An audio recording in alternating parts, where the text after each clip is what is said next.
देखिए 2025 के विधानसभा चुनाव में भी एनडीए एक साथ जो है चुनाव लड़ेगी। आज उसी चीज़ को जनता दल यूनाइटेड ने अपनी कार्यकारिणी की बैठक में मोहर लगाई है। उन्होंने भी इस बात को कहा है कि उनकी पार्टी की तरफ से नीतीश कुमार ही चेहरा होंगे। बिहार की तकदीर और तस्वीर को बदलने का काम किया गया है। अगर उम्र का तकाजा है तो सबसे पहले आरजेडी को अपने राष्ट्रीय अध्यक्ष के पद से हटाना चाहिए। वो तो कन्विक्टेड भी हैं। नमस्कार, आप देख रहे हैं आगाज फर्स्ट न्यूज और मैं हूं आपके साथ करुणा तिवारी। 2025 के विधानसभा चुनाव को लेकर जदयू पार्टी ने जदयू कार्यालय में बीते दिनों कार्यकारिणी बैठक रखी थी। अब उस बैठक में तमाम तरह की मुद्दों पर चर्चा हुई। साथ में ये भी कहा गया जदयू की तरफ से कि सीएम नीतीश कुमार जो होंगे उनके अगले सीएम वही वो रखेंगे अपने तरफ, उनकी जो पार्टी की तरफ से चेहरा होगा। और भी कई तमाम तरह के मुद्दे हैं जिस पर बातचीत करेंगे। हमारे साथ इस वक्त मौजूद हैं बीजेपी के नेता दानिश इकबाल। दानिश जी, सबसे पहला सवाल है कि 2025 का विधानसभा चुनाव होने वाला है, जेडीयू अपनी तरफ से नीतीश कुमार को रखेंगे, तो इस बार बीजेपी मतलब किसकी तरफ से होगी? कि क्या वो सीएम नीतीश कुमार का ही चेहरा रखेगी या फिर कोई और चेहरा लाएगी? देखिए 2025 के विधानसभा चुनाव में भी एनडीए एक साथ जो है चुनाव लड़ेगी। और बहुत पहले ही हमारे पार्टी के जो शीर्ष नेता हैं उन्होंने इस बात की पुष्टि कर दी थी कि नीतीश कुमार जी के नेतृत्व में ही 2025 में हम लोग चुनाव लड़ेंगे। तो इसमें तो कहीं किसी प्रकार की कोई कंफ्यूजन, कोई कॉन्फ्लिक्ट तो है ही नहीं है। आज उसी चीज को जनता दल यूनाइटेड ने अपनी कार्यकारिणी की बैठक में मोहर लगाई है। उन्होंने भी इस बात को कहा है कि उनकी पार्टी की तरफ से नीतीश कुमार ही चेहरा होंगे। और हमने तो बहुत पहले ही एनडीए की तरफ से नीतीश कुमार के चेहरे पे ही जो है चुनाव लड़ने की बात कही थी। तो इसमें कोई नई बात तो है नहीं।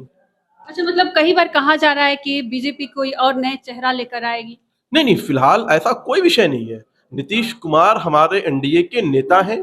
उनके नेतृत्व में सरकार चल रही है। उनके नेतृत्व में ही बिहार की तकदीर और तस्वीर को बदलने का काम किया गया है। जिस प्रकार से बिहार के अंदर लालू राज के जंगल राज, भ्रष्टाचार के राज, परिवारवाद के राज, अपराध के राज को समाप्त किया और बिहार के अंदर जो बदलाव आया, जो इंफ्रास्ट्रक्चर जो बिहार का डेवलप किया गया, तो उसमें नीतीश कुमार जी की भूमिका अहम है। उनके नेतृत्व में ही हम सब ने मिलकर के बिहार में बदलाव किया है। आगे भी 2025 के विधानसभा चुनाव में नीतीश कुमार जी ही चेहरा होंगे। नीतीश कुमार जी ही के नेतृत्व में ही एनडीए चुनाव लड़ेगी। अच्छा, विपक्षी पार्टियां बार बार कह रही है कि युवा चेहरा को जरूरत है बिहार को चलाने के लिए। कई बार चिराग पासवान पर भी लोग कह रहे हैं कि एनडीए की तरफ से हो सकते हैं युवा नेता के तौर पे।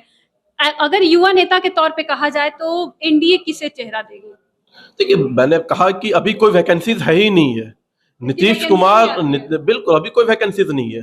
नीतीश कुमार जो है परिपक्व हैं, पूरी तरह से तैयार हैं, ऊर्जा से भरे हुए हैं। जिस प्रकार से वो काम कर रहे हैं, जिस प्रकार से लगातार अभी आप देखिए बाढ़ पीड़ितों के लिए वो निरीक्षण कर रहे हैं, लगातार जो है काम कर रहे हैं, तो निश्चित तौर पर कहीं कोई वैकेंसीज नहीं है। निश्चित तौर पर 2025 में भी पूरा एनडीए चाहे चिराग जी हो, चाहे उपेंद्र कुशवाहा जी हो, मांझी जी हो, सब हम लोग एक साथ नीतीश कुमार जी के नेतृत्व में ही 25 का चुनाव लड़ेंगे। लेकिन विपक्षी पार्टियां बार बार कह रही है कि नीतीश कुमार की अब उम्र हो गई है, उनको रिटायर करने की जरूरत है और अगले 5 साल में उनकी उम्र और ज्यादा बढ़ जाएगी। अगर उम्र का तकाजा है तो सबसे पहले आरजेडी को अपने राष्ट्रीय अध्यक्ष के पद से हटाना चाहिए। वो तो कन्विक्टेड भी हैं, वो तो सजा याफ्ता भी हैं और उनकी उम्र भी काफी ज्यादा है। तो उनको भगवान स्वास्थ्य लाभ दे, उनको उनको उनकी लंबी आयु की प्रार्थना भी करता हूं मैं। तो उम्र का कोई तकाजा नहीं है काम करने के लिए। लालू प्रसाद यादव जी राष्ट्रीय जनता दल के राष्ट्रीय अध्यक्ष बने हुए हैं, तो इसलिए उम्र का कोई तकाजा नहीं है। काम जो है वो किस प्रकार से कर रहे हैं नीतीश कुमार, वो महत्वपूर्ण है। और नीतीश कुमार आज भी अच्छा काम कर रहे हैं और आगे भी वो हम सबके नेता बने रहेंगे। तो जनता विश्वास जता पाएगी नीतीश कुमार पर? पिछले 17 साल से हो रहा है, फिर अभी 17 साल बनाम 17 महीना जो चल रहा है, इस पर जनता विश्वास जता पाएगी? नहीं, जनता बिल्कुल सही कहा आपने। जनता ही जो है लोकतंत्र की मालिक है और जनता ने ही पिछले 20 सालों से विश्वास बनाया नीतीश कुमार पे। और नीतीश कुमार ने जो बिहार को दिया है अपने सुशासन के माध्यम से, तो हमें पूर्ण विश्वास है कि आने वाले समय में भी जनता नीतीश कुमार पर ही विश्वास दिखाएगी। अच्छा, जिस तरीके से सर अभी 2025 का विधानसभा चुनाव देखा गया, कार्यकारिणी बैठक में कहा गया कि नीतीश कुमार को भारत रत्न मिलना चाहिए। जो पहले मुख्यमंत्री थे श्री कृष्ण सिंह, उनके नेतृत्व में बिहार बहुत तरक्की किया, अब इनके नेतृत्व में रहकर बिहार बहुत नेतृत्व किया। तो क्या मतलब कि विकास किया है, तो क्या नीतीश कुमार को भारत रत्न मिलना चाहिए?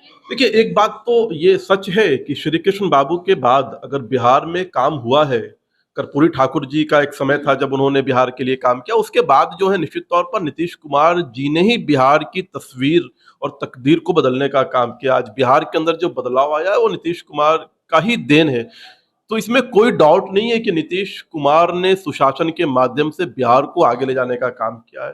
तो जो लोग अच्छा काम करते हैं देश के लिए, समाज के लिए, निश्चित तौर पर वो सम्मान के हकदार होते हैं और सम्मान देना सरकार का काम है। हम शुभकामना देते हैं कि निश्चित तौर पर आपने अच्छा काम किया है तो आपको सम्मान मिलना चाहिए।